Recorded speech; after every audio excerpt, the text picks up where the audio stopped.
స్పందిస్తున్నాను.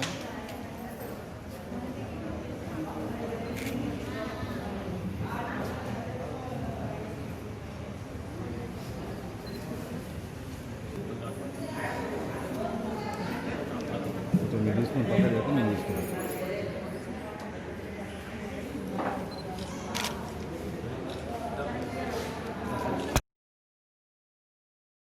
అట్లా ఉండండి.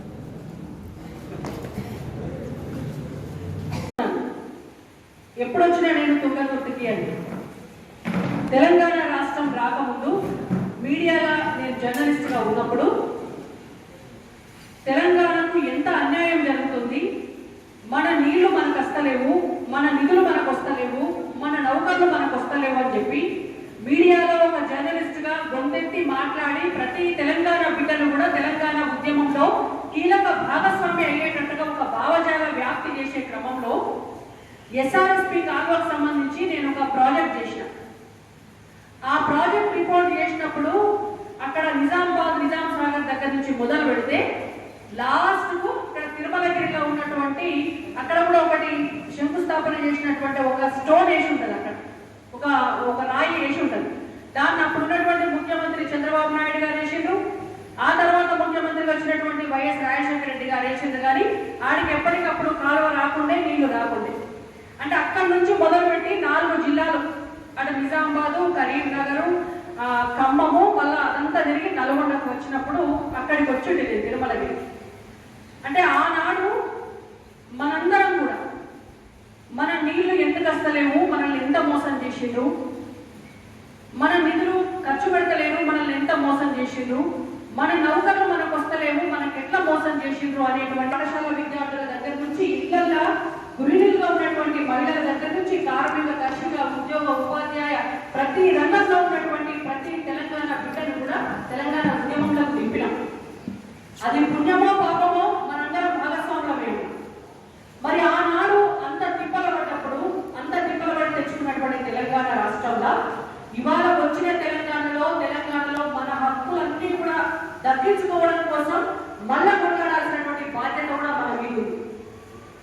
ఆ రోజు 1200 మంది విద్యార్థులను తెలంగాణ ఉద్యమంలో ఆత్మహత్యలు చేసుకునేటట్టు ప్రేరేపించింది. తెలంగాణ రాష్ట్రం వస్తే మన నౌకర్లు మనకు వస్తాయి, తెలంగాణ రాష్ట్రం వస్తే 1,00,000 ఉద్యోగాలు వస్తాయి, తెలంగాణ రాష్ట్రం వస్తే ఇంటికో నౌకరు వస్తుంది, తెలంగాణ రాష్ట్రం వస్తే చదువుకున్నాడు కూలికి పోవాల్సిన పని లేదు, చదువుకున్నాడు రెండో ఉండాల్సినటువంటి పని లేదు అని రెచ్చగొట్టిన మనమే కదా. ఇలా తప్పుడు మచ్చలని చెప్తుండే ఇంతసేపు. అసలు ఇలా ప్రాణంతో ఉండనో అనుకున్నా లేదు.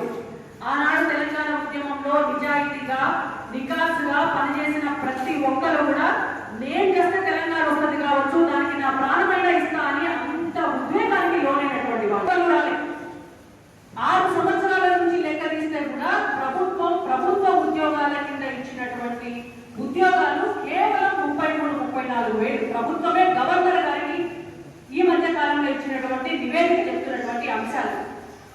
ఇక అధికార పార్టీ నాయకులు మీటింగులు పెట్టారు.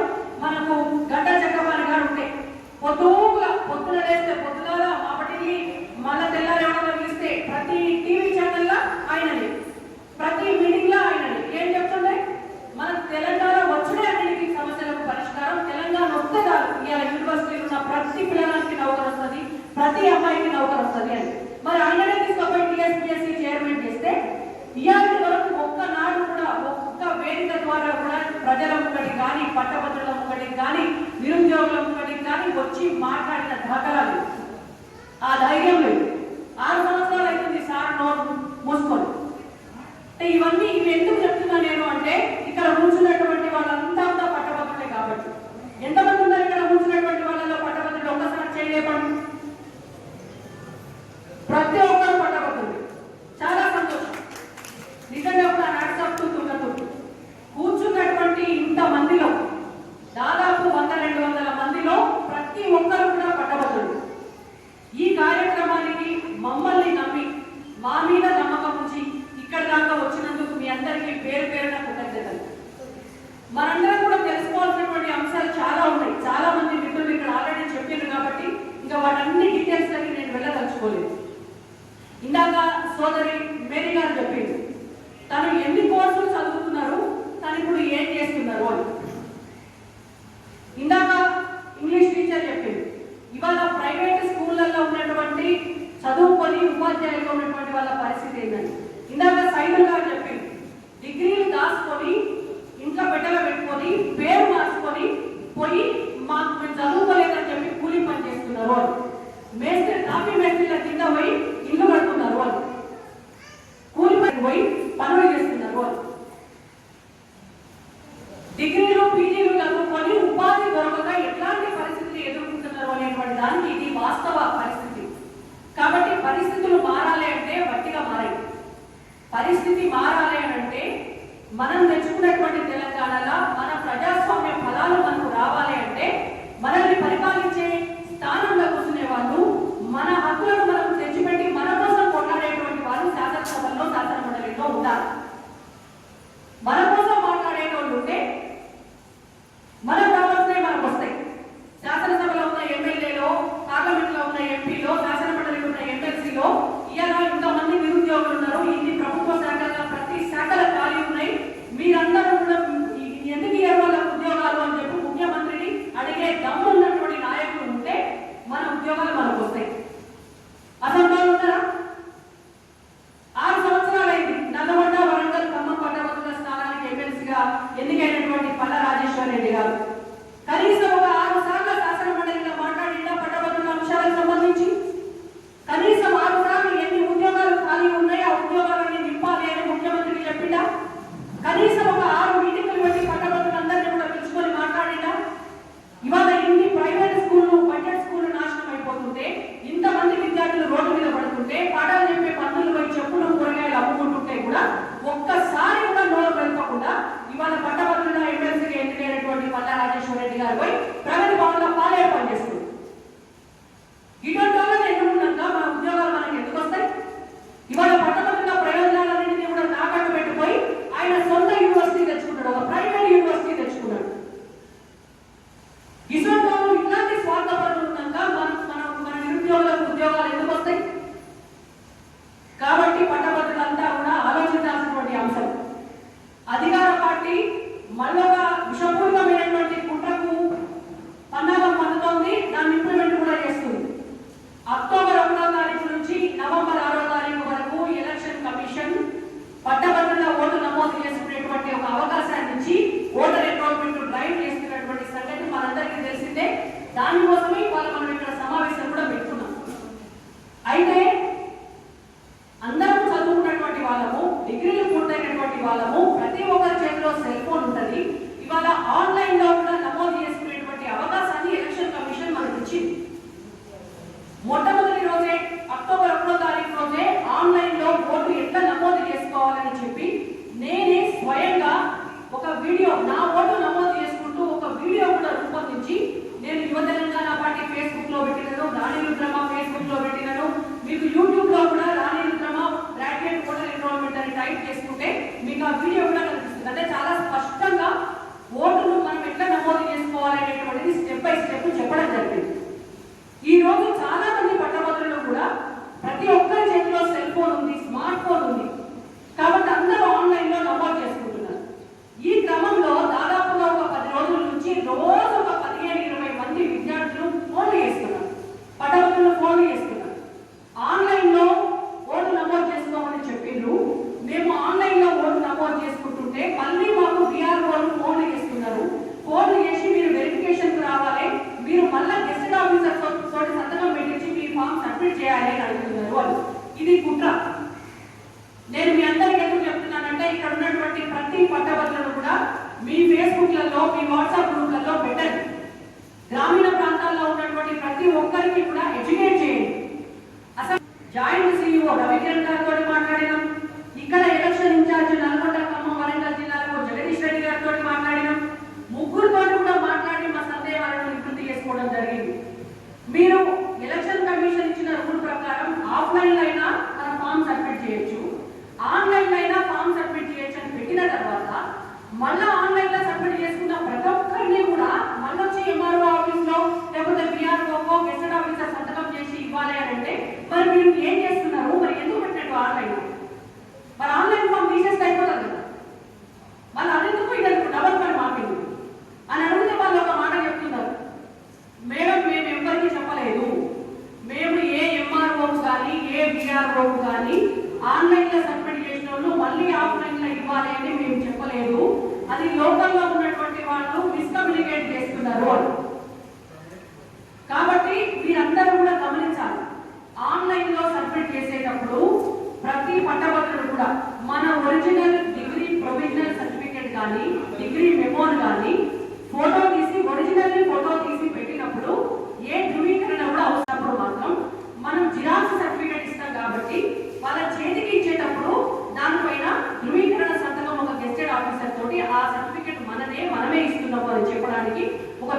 కాదు.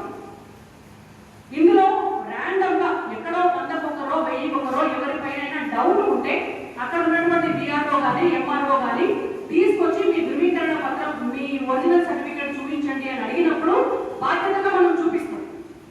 అదే తప్పు కాదు, ఎవరో ఒకరు అడిగితే తప్పు కాదు. అంతేగాని ప్రతి ఆన్లైన్ లో అప్లై చేసినప్పుడు మరో దిక్కు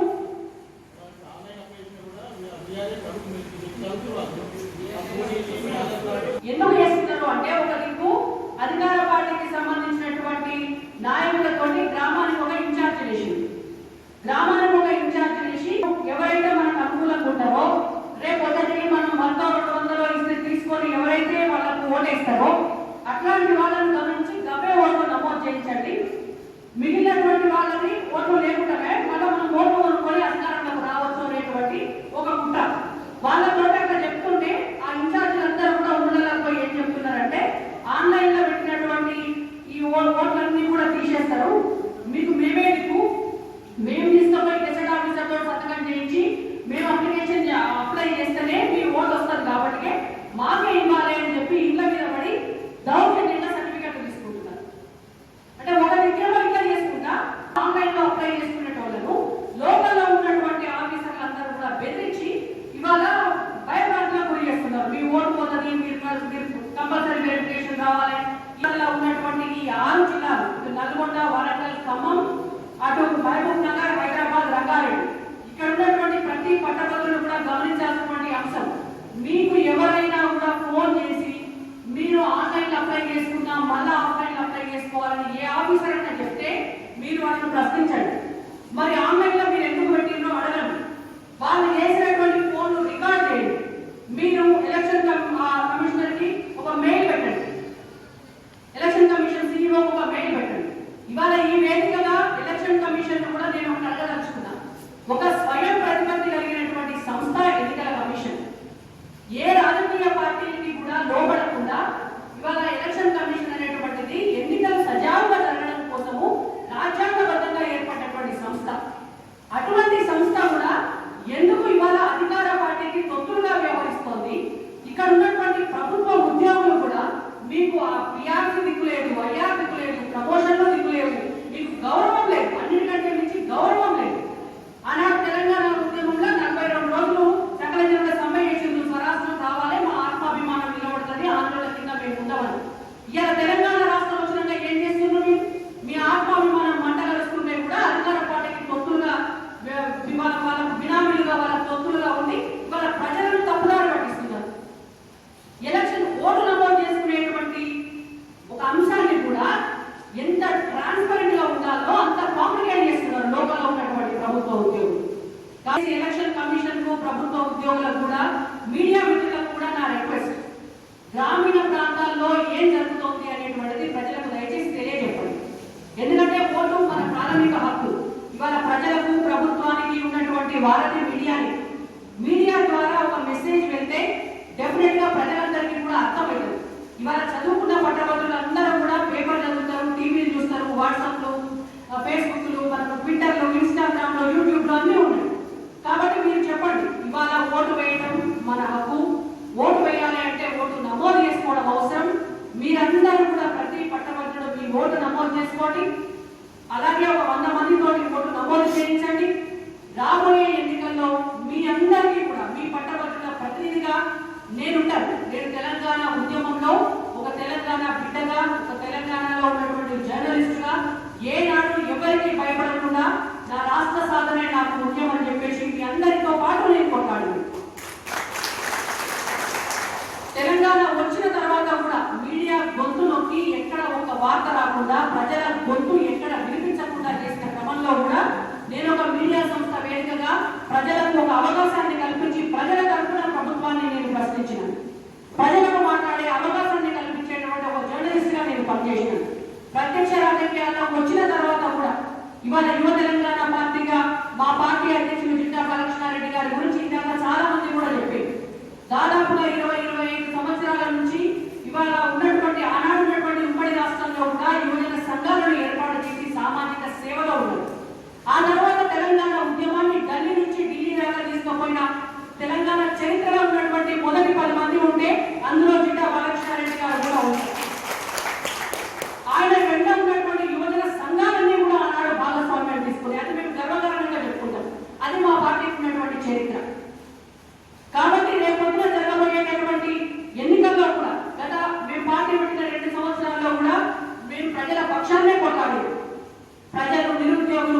పట్టభద్రులు ప్రతి ఒక్క అంశంలో కూడా ఇవాళ ఉన్నటువంటి తెలంగాణ ప్రభుత్వం చేస్తున్నటువంటి ప్రతి అన్యాయాన్ని కూడా మేము ప్రశ్నించాం. కాబట్టి రేపు జరగబోయేటువంటి పట్టభద్రుల ఎమ్మెల్సీ ఎన్నికల్లో మీరందరూ ఆశీర్వదించే అవకాశం ఇస్తే రేపు శాసన మండలిలో మీ అందరి పక్షాన మన ఉద్యోగాలు ఎట్లా రావో అడిగేటువంటి ధైర్యం నాకు నేను కొట్టాను. లోకల్ రిజర్వేషన్ యాక్ట్ ఎందుకు తెస్తలేరో నేను అడుగుతాను. ఇవాళ ప్రభుత్వ ఉద్యోగుల హక్కులను ఎందుకు మారరాస్తున్నారో నేను అడుగుతాను. ఇవాళ తెలంగాణ ఉద్యమ ఆకాంక్షలు ఎందుకు నెరవేర్తలేయో మీరెందుకు చేస్తలేరో నేను అడుగుతాను. కాబట్టి మీ అందరూ కూడా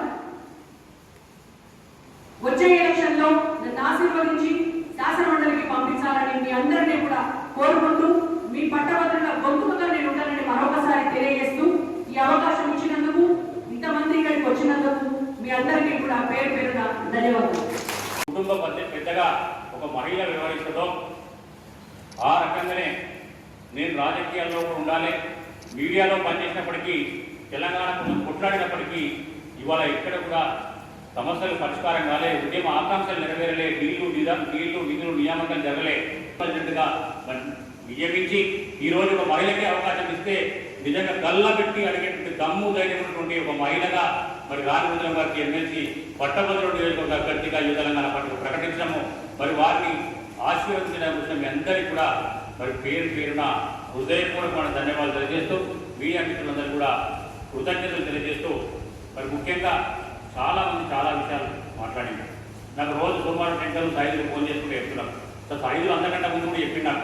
ఇక్కడ ఉన్నటువంటి నిరుద్యోగులు ప్రైవేటు పాఠశాలలో పనిచేసే ఉపాధ్యాయులు ఏ రకంగా ఇబ్బందులు పడుతున్నారు అని ప్రతిరోజు సాయంత్రం 9 గంటల తర్వాత సెంటర్ ఫోన్ చేస్తుండ్రు.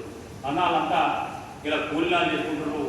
ఊళ్ళల్లో పోయి మరి పేర్లు ఆ చదువులు ఏం చదివి చెప్పకుండా మేత కింద పనిచేస్తారు, పత్తేరు రాయబోతున్నారు. పంట చెప్పకుండా మాట్లాడి ఇంతకుముందు అధ్యాపక వాళ్ళు కూడా చెప్పినారు, మేరీ గారు కూడా చెప్పినారు ఎంత ఇబ్బందులు పడుతున్నాము. అయినా మనం ఎందుకు లోన్లు చూసుకొని ఊరుకుంటున్నాము. ఇంతకుముందు రవి ఒక పెద్ద మాట మాట్లాడాడు. 98% చాలా మంది ఒకవైపు ఇద్దరమే ఇంకో వైపు ఉండడం వల్ల ప్రశ్నించే గుర్తుకొని అణిచివేస్తున్నారు అని చెప్పి ఎంతమంది చేతగాకుండా సేవ చేసిపోయి ఉంటే మరి ఏం కావాలి. అందుకే ఆయన నుంచి దాకా ప్రశ్నించుకుంటూ వస్తున్నాం. తెలంగాణ పరిరక్షణ కూడా ప్రశ్నిద్దాం. మన ద్వారా మన గలాన్ని వినిపించేటువంటి ఒక మంచి వాళ్ళు కనుక రేపు శాసన మండలిలో అడుగు పెట్టిస్తే తప్పకుండా గల్లా పెట్టి అడిగే దమ్ము ధైర్యం మనకు ఉంటుంది. దాని ద్వారా నిర్భయంగా ఎవడు ఊళ్ళోకి వస్తే మనం అడగలుగుతాం. ఇవాళ మనం ఎందుకు అడుగుతాం మనం అడుగుతున్నాం. ఓయూజేలో పనిచేసిన ఉద్యమంలో ఉచితంగా పనిచేసిన సత్తనో భక్తులు కూడా ఎవరని చెప్పిన సోదరుడు రవి. మరి అదే ఓయూజేలో 8 ప్రాతినిధ్యం వహిస్తున్నాయని కూడా నేను నాయకుడిని అని చెప్పుకున్నాడు. అసలు 4 ఉన్నారు. మరి నేను అంటే ఉన్నా ఇట్లా అనడేమో అట్లనడేమో అంటారు.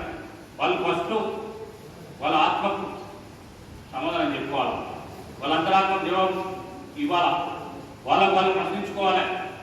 ఏమని చెప్పింటే ఆయన కేసీఆర్ దళితుల్ని ముఖ్యమంత్రి చేస్తా, ప్రతి దళిత కుటుంబానికి 3 ఎకరాల భూమి ఇస్తా అన్నాడు. మరి రెండు ఇక్కడి నుంచి ప్రాతినిధ్యం వహిస్తున్నారు, పదవులు అనుభవిస్తున్నారు. కిషోరు, బాలకృష్ణ, వంగపల్లి శ్రీను, పిడమర్తి రవి ఎవరు? మరి మీ జాతి మీద మీకు అభిమానం లేదా? మీ జాతి కోసం మీకు ప్రశ్నించే దమ్ము ధైర్యం లేదా? ఎందుకు అడగలేకపోయామని చెప్పి నేను ఈ వేదిక ద్వారా మిమ్మల్ని ప్రశ్నిస్తా ఉన్నాను. ఒక్క కుటుంబానికి ఉద్యోగం రాలే, ఒక దళిత కుటుంబానికి 3 ఎకరాల భూమి రాలే, దళితులను ముఖ్యమంత్రి చేయలే.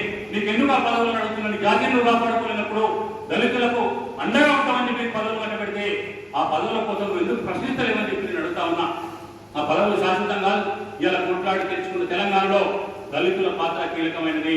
ఆయన మందకృష్ణ గారు కేసీఆర్ నిమ్మల దీక్ష విరమిస్తే ఖమ్మంలో లేదు మీకు అండగా ఉన్నాం, మీడియా సృష్టివి నిమ్మరసంలో దాగలే అని చెప్పి అండగా నిలబడి ఆ సోదరులందరినీ బయటకు తీసుకొచ్చింది ఆయన మందకృష్ణ మాదిగా.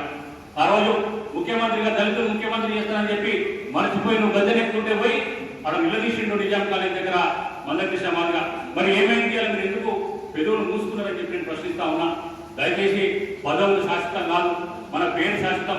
మనం ఏ ఉద్యమం కోసం, ఏ లక్ష్యం కోసం తెలంగాణ రాష్ట్రం తెచ్చుకున్నామో ఆ లక్ష్యం నెరవేరినప్పుడు ఏ కులంలో ఉన్నా, ఏ మతంలో ఉన్నా, ఎక్కడ జన్మించినా ఆ జన్మ ఉదాహరణ అయితే ఇలా తాత్కాలికంగా పదవులు అనుభవిస్తుండొచ్చు, తాత్కాలికంగా డబ్బు సంపాదిస్తుండొచ్చు, తాత్కాలికంగా హంగామా ఆర్భాటంలో తిరుగుతుండొచ్చు కాక కానీ చరిత్ర గీనులుగానే మిగులుతారు. కానీ మీరు చరిత్ర కారుగా మిగలని చెప్పి మీరు కూడా తెలియజేస్తా ఉన్నాను. ప్రశ్నించే గొంతుకలుగా మీరుండి మరి ఉస్మానియా విశ్వవిద్యాలయంలో, నిజాం కాలేజీలో, రకరకాల కాకతీయ యూనివర్సిటీలో, పాలమూరు యూనివర్సిటీలో, మహాత్మా గాంధీ యూనివర్సిటీలో గలమెత్తిన నుండి విద్యార్థులంతా కూడా మరి మిమ్మల్ని చూసి ఇట్లాంటి అమరుపోయే నాయకులు ఉన్నప్పుడు మేము ఎందుకు పనిచేయాలంటే ఆలోచనకు వచ్చే పరిస్థితులు ఉన్నాయి. అది ప్రశ్నించే తత్వం కోల్పోయింది. కాబట్టి ఇప్పటికైనా మీ గలాన్ని విప్పి అడగండి. ఇలా గంట చక్రపాణి గారు ఏం చెప్పారు తెలంగాణ రాకముందు, ఇంతకుముందు రుద్రమ్మ గారు చెప్పినట్టుగా ఇంటికో ఉద్యోగం వస్తుంది, టీసీ ద్వారా మరి ఉద్యోగ కల్పన చేస్తామని చెప్పినాడు. మరి అలా కేసీఆర్ చెప్తే కేసీఆర్ చెప్పే దమ్ము ధైర్యం నీకు లేదని అడుగుతా ఉన్నాను నేను. బెల్లం నారాయణ నోరు మూసుకపోయింది, అంతకన్నా ముందు అల్లం బెల్లం అని చెప్పి అందరినీ కూడా చైతన్యవంతం చేసే పరిస్థితుల్లో ప్రభుత్వంలో ఒక పదవి రాగానే బెల్లం నారాయణ నోరు మరి అల్లం కాస్త బెల్లం అయిపోయింది.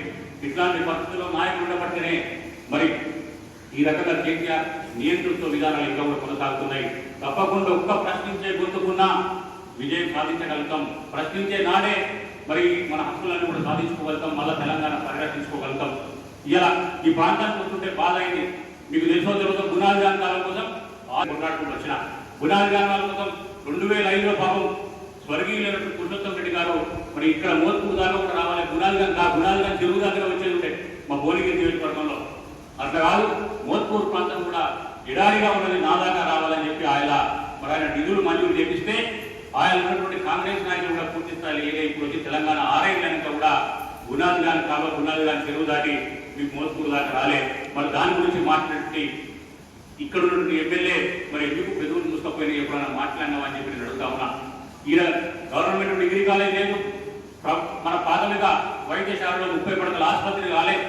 ఇలా కరోనా వచ్చి ఆగమాగం అవుతుంటే ఎటు 40 కిలోమీటర్ల దాకా మనకు పెద్ద ఆసుపత్రి లేదు. మరి ఆ ప్రయత్నం ఏమంటే ఏదైనా చేసినామని అసెంబ్లీలో మాట్లాడినామని చెప్పి ఇక్కడ ఉన్నటువంటి ఎమ్మెల్యే నేను ప్రశ్నిస్తా ఉన్నా. ఇలా బాధ కలుగుతున్న అడుగుతుంటే ఇట్లా బాలకేశ్వర వచ్చి మాట్లాడినాయి. మరి ఉద్యమకారులు అని చెప్పుకున్నారు కదా ఆ రోజు మీరు.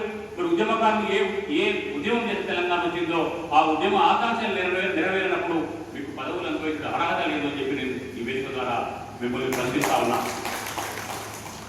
అందుకే ఇలా నిజంగా ఇలా బృందావన్ కాలువ కావచ్చు, పరే కాలువ కావచ్చు, భీమలింగం తత్వం కావచ్చు, అవన్నీ పూర్తి చేస్తే మా సస్యశ్యామం కాకుండా కాళేశ్వరం కోసం లక్షల కోట్ల రూపాయలు అప్పులు తెచ్చి కాళేశ్వరం ప్రాజెక్టును పూర్తి చేస్తున్నా అని చెప్పి ముఖ్యమంత్రి పగాబాలు వస్తున్నాడు.